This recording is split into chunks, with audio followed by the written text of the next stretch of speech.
இசையரசர் மற்றும் இசைப்புயலின் இசையில் எஸ்பிபி வரும் ஜூலை மாதம் 12ஆம் தேதி சனிக்கிழமை 7 மணிக்கு ஆடிட்டோரியம் நடைபெறுகிறது.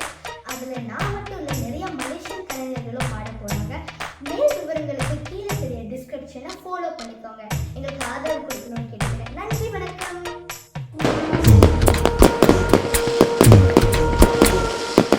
கண்ணே என் முன்னே கணலும் துள்ளாது, பெண்ணே நான் தூண்டி போட்டா வெண்ணீரும் தப்பானோ. சோகம் பறக்க என் பாட்டு விருது, அதை கேட்டு